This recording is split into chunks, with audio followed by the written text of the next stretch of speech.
Welcome to the Headley Highlight Show's Headley Headspaces. And this headspace is called EU finally approved the regulation to ban all Russian imports of LNG gas by 2027, ignoring the needs of their citizens for cheap gas, now and in the future. So before I jump onto my headspace, which is called the EU finally approved the regulation of banning all Russian imports of gas and LNG by 2027, ignoring the needs for cheap gas by their citizens. Let me just say thank you to everyone who's jumped onto my show, listened, subscribed. Don't forget to press the bell notification and select all. And don't forget to make a donation at denisehedley.com on my website or my YouTube. Very partial to free wings and chips and a Miranda and a bit of Bitcoin. And for your listening ear each week. I thank you. So let me jump all over this. So my headspace, like I said, is called EU's final approval of the regulation of ban on all imports of Russian gas and LNG by 2027, ignoring the needs for cheap gas for its citizens and seeing Europe as a geopolitical structure, not as an organization collectively engaged in bettering the lives of its citizenry. And the reason I wanted to pick this up is because I think it's been really important what's happened to Europe since the situation with the Ukraine. I've said so many times before, the European Union and its very small cabal of 27 countries who are basically vassals of the United States have been on a collision course to engage with a war with its European neighbor, because let's not forget Russia is in Europe, to engage them in a war. And that's been their, for want of a better word, their only trajectory in terms of addressing anything since 2014. And if you look at how this has actually played out, after the blowing up of the Nord Stream gas pipeline, the European Union pivoted towards America for gas supplies. So essentially, they no longer were able to get reduced price gas, easy access gas from a neighbor.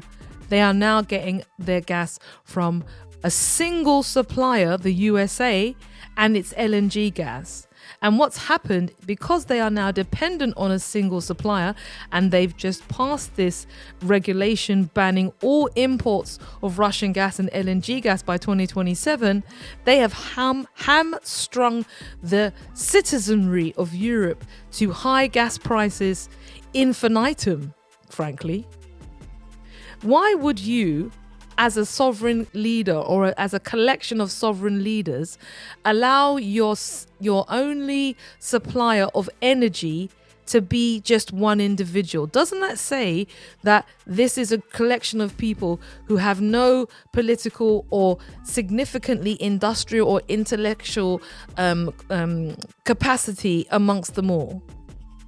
The consequence of the removal of a cheaper gas supplier to a more expensive gas supplier has effectively had a dramatically negative effect on many of Europe's economies. And if you look at what's happening in Germany, Germany is deindustrializing as a consequence of no longer their industry being able to rely on cheap gas. Germany used to be, and France used to be, the engines of Europe.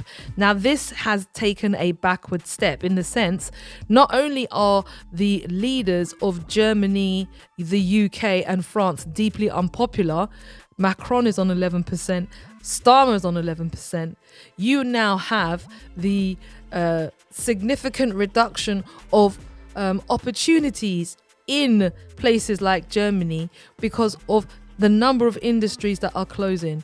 Their social programs are being significantly squeezed as a consequence. Now, why this is an important step in terms of sharing with my audience what's happening, it's a significant step towards deeper fractions within the European Union. Now, when you ever hear about what's, Hungary and Slovakia, the context is always in a particular way. And Mr. Orban is actually coming up to an election. I'm sure there will be many assets on the ground trying to remove him. Now, they rely heavily on Russian gas and they have a veto and they have effectively voted against this regulation.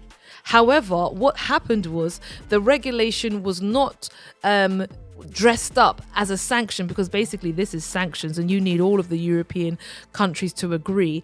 And Hungary and I think Slovakia abstained from those votes or didn't vote for that. And effectively, they were being punished as a consequence. And now what's happened is, because they are relying heavily on Russian gas, if this goes through, those countries are going to face a significant sanction. You know, you could be in the situation where, just like Mr. Trump threatened to turn off Europe's gas, Europe threatens to turn off Hungary's gas. These countries want to have some degree of independence. And I think going forward, you potentially, if Mr. Orban wins, may see Hungary asking its people whether or not they want to have a referendum to stay within the European Union. But they argued that what was taking place with this ban was effectively sanctions, and that it required the qualified majority, which it didn't have. Now, this I think is interesting because Europe's just signed a trade deal with India. Just as a matter of interest, the EU-US agreement for energy commits the EU to importing $750 billion in energy products, primarily LNG. And if you think about what's happened, Europe has removed the cheap gas provider. They have increased their spending to 5% of GDP on defense, which also goes to America. They have an integrated banking system, which includes American banks in their payment and money systems. They all, don't forget, they got to buy in dollars. So there's another income stream. And the direction of Europe is just one of complete vacillation. I mean, I've said it so many times, but it's almost as if they are rudderless and incompetent as a collection of political leaders which are governing so many countries in the European Union. If you think back to some of the titans of Europe, de Gaulle, Mitterrand, Angela Merkel, we are run by now a collection of pygmies in Europe. And I mean, literally, they all seem to be vertically challenged. And there's no concept of how the union is supposed to support its members and the citizenry within those members. And I think the increasing economic stagnation of Europe and its effectively denuded political captured leadership is leading to a greater demand for right-wing politics. That's what I think. Because socialist left-wing politics doesn't seem to have much space in this agenda anymore. But that's where I think the European countries are moving further and further in that direction. And it's because we have weak, well, not we, because we're not in that grouping no more, but there is weak political leadership within Europe, which was, is a significant landmass. They're only interested in Project Ukraine. It's not about creating wealth or prosperity for its citizenry. It's just about staying on this course no matter what. So when I started this space, I called this space the EU's final approval of the regulation to ban all imports of Russian gas and LNG by 2027 takes no account of its citizenry need for cheap gas. And I believe that I've shown that. I think going forward, you're going to see that the price of gas for Europe's citizens goes higher and higher and higher as they effectively are sucked by their ally, which is the United States. And that Europe will do anything and agree to anything, #Greenland, as long as they're not the person whose land is being grabbed. And there's more and worse to come, essentially. And that must have been very uplifting for you. But it's ridiculous how Europe is behaving, At one point, they were going to be seen as a rising challenger to the United States. But that's just fallen by the wayside. And when you look at what it represents and what the areas of interest are, you can't really see them focusing on anything outside of their proximity to the powerful, and that's America. And in a way, I don't know. I kind of think the European project's a bit dead. The whole expansion of NATO, Europe, it's not really going as planned. And I think it needs a recalibration. A bit like what Mr. Keir Starmer is doing. He's recalibrating with his visit to China. Let's see how many more European leaders pop over there between now and the middle of next month.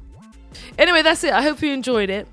Give me your thoughts about what's going on with Europe. Have you even been paying much attention to the collection of Eurocrats who are, you know what I'm saying, potentially wreaking havoc on potential neighbours and friends that you have that are living abroad? Jump up on the mic, give me your thoughts, give me your 2 pence, your 3 cities, or your declining dollar price. And thank you once again for your listening ears. Kata, darling.